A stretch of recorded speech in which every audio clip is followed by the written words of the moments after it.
الحمد لله رب العالمين والصلاة والسلام على أشرف المرسلين وعلى آله الطيبين الطاهرين وصحابته أجمعين ومن تبعهم بإحسان إلى يوم الدين أما بعد.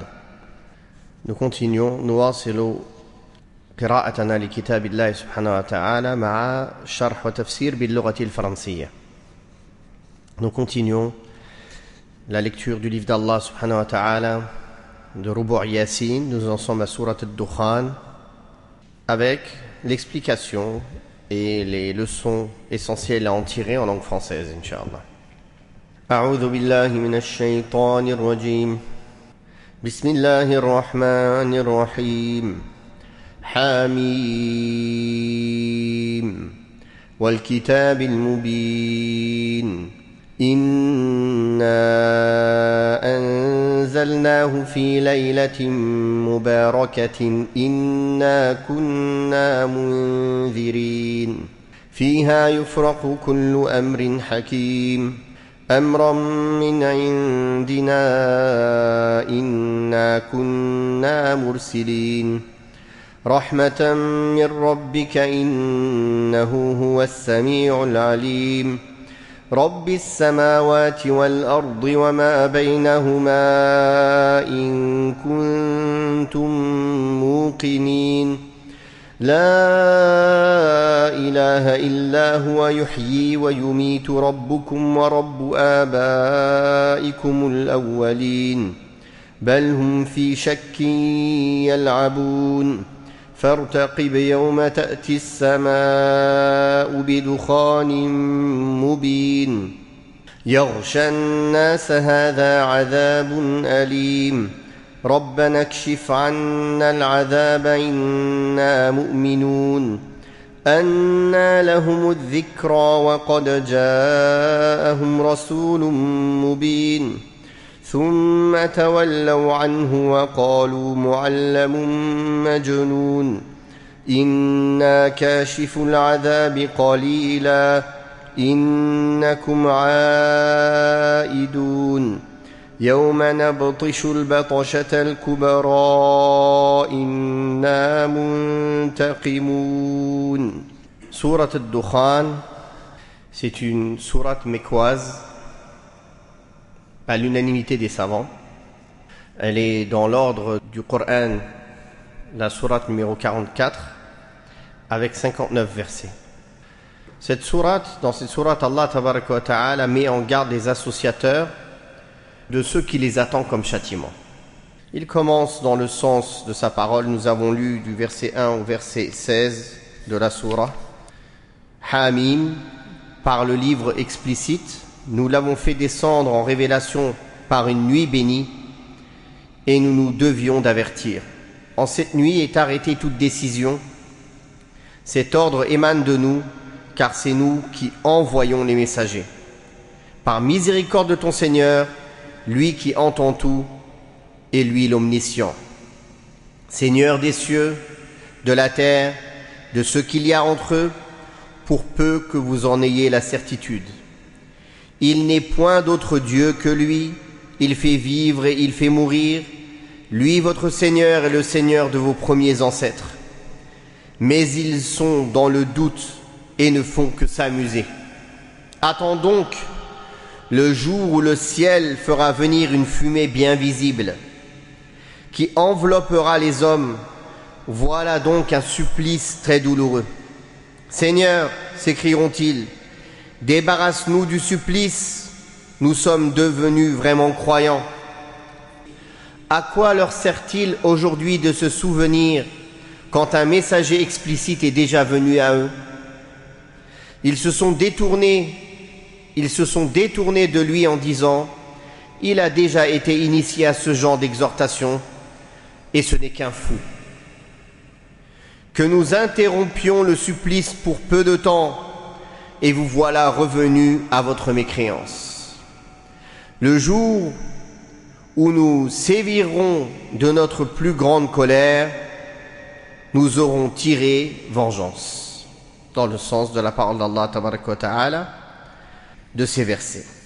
Il s'agit ici d'un serment qu'Allah tabaraka wa ta'ala fait avec le Coran sur la véracité du Coran. En effet, Allah jure ici par le livre évident qui est le Coran, qui clarifie toute chose, méritant d'être clarifiée, qu'il l'a révélé en une nuit bénie, c'est-à-dire Laylat al-Qadr, une nuit pleine de biens, pleine de bénédictions, la nuit de l'Qadr, de la destinée ou de la valeur, qui est une nuit meilleure que 1000 mois. C'est ainsi qu'Allah tabaraka wa ta'ala a révélé les meilleures paroles durant la meilleure des nuits, au meilleur des hommes, avec la langue des nobles arabes, pour avertir des gens plongés dans l'ignorance et soumis au malheur, afin qu'ils puissent s'illuminer grâce à ces paroles, tirer profit de leur guidance et les prendre comme repères dans la vie, en obtenant ainsi les bienfaits de ce bas monde et ceux de l'autre monde. C'est pourquoi Allah tabaraka wa ta'ala a dit, dans le sens, car nous n'avons pas cessé d'avertir les hommes, c'est-à-dire durant cette nuit sublime au cours de laquelle a été révélé le Coran, où toute sage décision est prise.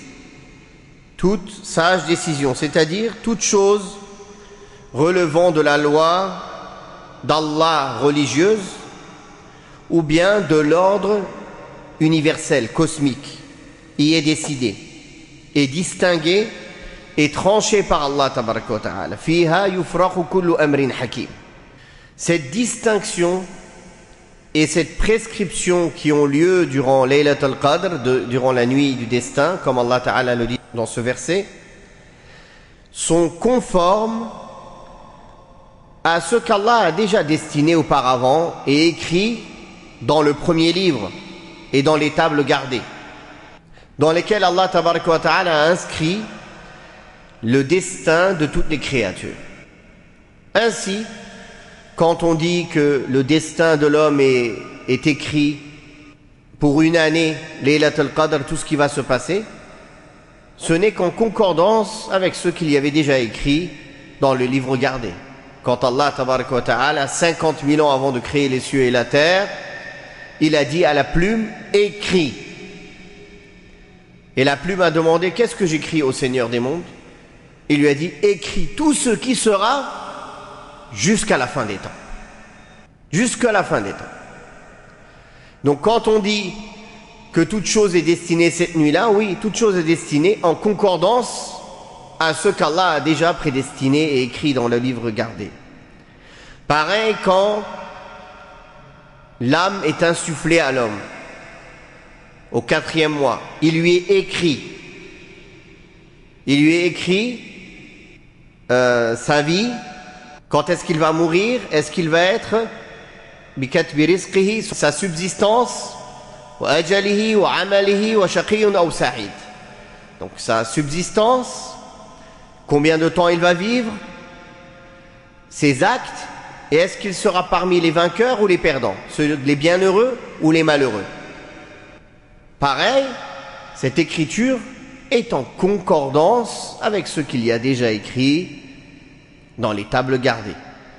Ce ne sont que des répétitions après répétitions, des confirmations de la destinée.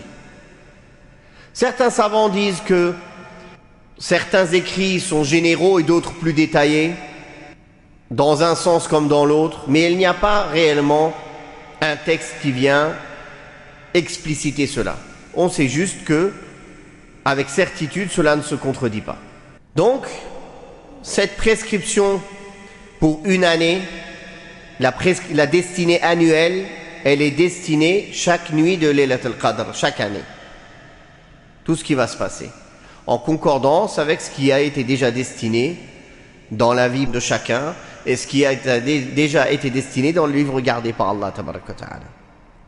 Pareil, leurs termes de vie, leurs ressources, leurs œuvres, leurs situations. En outre, Allah tabaraka wa ta'ala a chargé des anges qui inscrivent les destins des hommes alors qu'ils sont encore dans les ventres de leur mère, comme on l'a vu dans le hadith de Abdullah ibn Mas'ud auparavant. Puis il a chargé de nobles anges, scribes, d'inscrire les œuvres des êtres humains et de les garder. Par ailleurs, Allah tabaraka wa ta'ala décide durant cette nuit de la destinée de tout ce qui se passera au cours de cette année. Tout cela en vertu de la perfection de sa science et de sa sagesse, ainsi que de sa protection et de son attention particulière envers ses créatures, spécifiquement envers ses bien-aimés. En vertu d'un ordre émanant de nous, c'est-à-dire que cette sage décision est un ordre qui émane d'Allah, car nous avons l'habitude d'envoyer des messagers et de révéler des livres sacrés. Les messagers transmettent les ordres de celui qui les envoie et informent les gens de ses décisions. Auparavant, il y avait aussi chez les hommes des messagers, comme on dit aujourd'hui des diplomates, des émissaires, qui sont envoyés par leurs dirigeants pour transmettre le message de leurs dirigeants. De même, Allah a choisi des messagers parmi les hommes pour transmettre le message du roi des rois, du Seigneur et Créateur de l'univers.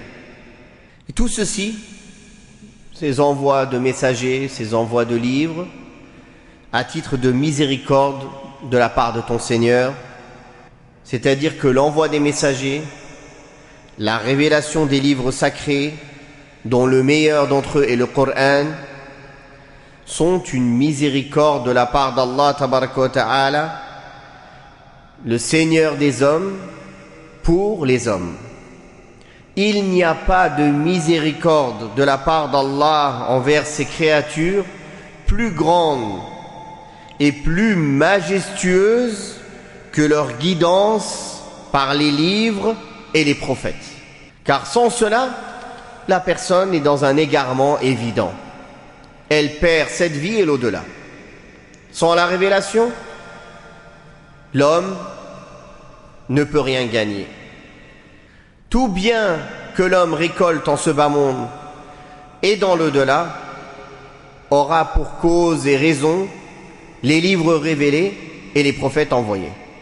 Allah Ta'ala a dit qui entend et sait tout, c'est-à-dire en parlant de lui, celui qui a envoyé les messagers, il entend toutes les voix et connaît toutes les choses apparentes et cachées. Il connaît subhanahu wa ta'ala le besoin de ses serviteurs, le besoin qu'ils ont des messagers et des livres révélés.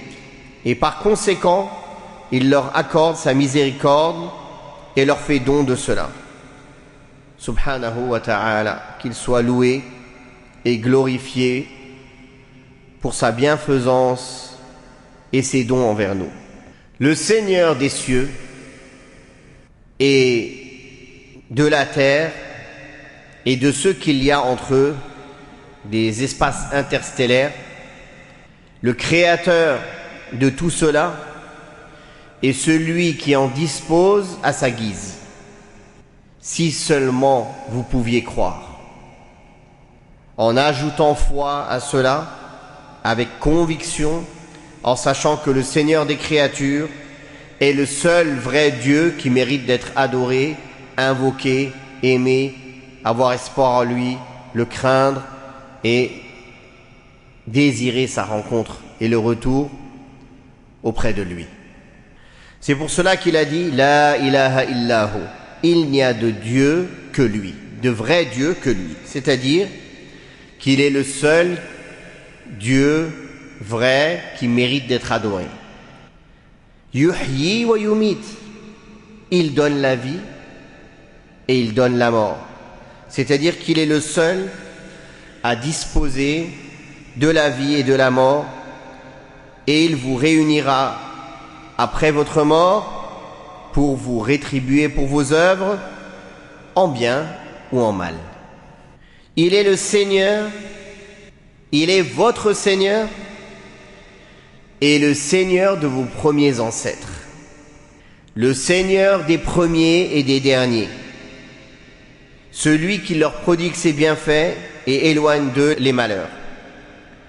Après avoir attesté sa seigneurie, sa divinité, avec ce qui est de nature à faire acquérir la connaissance totale et à éloigner le doute, Allah tabaraka wa ta'ala nous informe qu'en dépit de cela, les mécréants plongés dans leur scepticisme passent leur temps à se divertir et à s'amuser. Ils sont dans le doute, dans le scepticisme par rapport à ce qui les attend dans l'au-delà. Alors ils passent leur temps à quoi? À se divertir et à s'amuser, insouciants du but pour lequel Allah Ta'ala les a créés, passant leur temps à s'amuser, à s'occuper de choses qui ne leur sont d'aucune utilité, bien plus qui leur sont nuisibles. Allah Tabaraka wa Ta'ala met en garde après cela. Eh bien, attends, c'est-à-dire attends la survenance imminente du châtiment. Le jour où du ciel surgira une épaisse fumée qui enveloppera les hommes, c'est-à-dire que cette fumée les cernera de toutes parts, et il leur sera dit « Hada adabun alim » voilà un châtiment douloureux. D'ailleurs, la sourate Ad-Dukhan tire son nom de ce verset. Les exégètes du Coran ont divergé sur la nature de cette fumée en plusieurs explications. Certains disent qu'il s'agit de la fumée qui enveloppera les gens et les cernera de toutes parts lorsque le feu s'approchera des criminels le jour de la résurrection. Car Allah les a mis en garde contre le châtiment de ce jour et a ordonné à son prophète d'attendre son avènement. Cette explication est renforcée par le fait qu'il s'agisse là de la méthode habituelle du Coran lorsqu'il menace les mécréants et veut les effrayer par le souvenir de ce jour-là, et lorsqu'il veut consoler le prophète et les croyants en leur promettant que ceux qui leur ont fait du tort seront châtiés un jour dont l'avènement est imminent. Cette explication est attestée par la parole d'Allah Ta'ala dans ces mêmes versets où il dit « Mais d'où leur viendra cette prise de conscience soudaine alors qu'un prophète au verbe clair leur avait déjà été envoyé ?» Ceci est la réponse donnée aux mécréants le jour de la résurrection. Lorsqu'ils demanderont à retourner sur terre, il leur sera dit « Le temps du retour est révolu. » Le temps du retour est révolu. Il a été aussi dit, comme explication de Dukhan, de la fumée, que le sens de ce mot a trait à ce qui est arrivé aux mécréants de Quraysh, lorsqu'ils refusèrent de croire au prophète et firent preuve d'arrogance face à la vérité. Le prophète sallallahu alayhi wa sallam, comme c'est rapporté dans le Bukhari et Muslim, le hadith d'Abdullah ibn Mas'ud, invoqua Allah contre eux en disant « Mon Seigneur, assiste-moi contre eux par des années de sécheresse, comme tu l'as fait avec Youssouf. » Quand le prophète sallallahu alayhi wa sallam a fait cette invocation, Allah les fit soumettre à la famine, au point où ils se mirent à manger des cadavres de bêtes et des os et à voir ce qui se trouve entre le ciel et la terre comme une forme de fumée qui n'était autre qu'un mirage, et ce en raison de l'intensité de la famine qui les tenaillait. De ce fait, sa parole, le jour où du ciel surgira une épaisse fumée, concernera leur regard et ce qu'ils voyaient, mais non pas une vraie fumée. Les mécréants de Quraysh restèrent dans cet état jusqu'à ce qu'ils suscitèrent la compassion du prophète sallallahu alayhi wa sallam et lui demandèrent d'invoquer Allah en leur faveur afin qu'il les débarrasse de ce châtiment. Le prophète sallallahu alayhi wa sallam invoqua son Seigneur qui dissipa ce châtiment. De ce fait, sa parole, que nous dissipions pour un temps vos tourments, vous n'en reviendrez pas moins à vos errements. C'est-à-dire que dès que Allah Ta'ala va dissiper leur châtiment, ils redeviendront mécréants, ils reviendront à leur arrogance et à leur négation, ce qui s'est effectivement passé. Ce qui s'est effectivement passé. Ça, c'est une deuxième explication. Une autre explication, certains exégètes parlent de la bataille de Badr et de sa défaite pour les mécréants, mais les ulama disent que cette thèse mérite réflexion. On a dit aussi qu'il s'agit d'un des signes de la fin des temps, la fumée, comme il est cité dans le hadith, qu'il y aura une fumée à la fin des temps, dukhan. Et donc certains disent que ce verset fait référence à cette même fumée qui est citée dans le hadith de la fin des temps, lorsque la fumée enveloppera les gens et leur coupera le souffle. Sauf les croyants qui subiront ça comme juste un petit rhume. Voilà les différentes explications qui sont données pour la fumée. Et la plupart des savants ont appuyé ou le premier ou le deuxième avis. C'est-à-dire que c'est le jour du jugement dernier, ou bien c'est ce qui est arrivé aux Qurayshites, qui, quand le prophète sallallahu alayhi wa sallam a fait dua contre eux, ils avaient tellement faim qu'ils avaient l'impression de voir une fumée entre le ciel et la terre. Et Cheikh Sa'di rahimahullah voit qu'on peut expliquer ces versets dans les deux sens. C'est-à-dire que les passages qui parlent du jour du jugement dernier, attend le jour où du ciel surgira une épaisse fumée qui enveloppera les hommes, voilà un châtiment douloureux. Seigneur, éloigne de nous ce châtiment, nous croyons à présent en toi.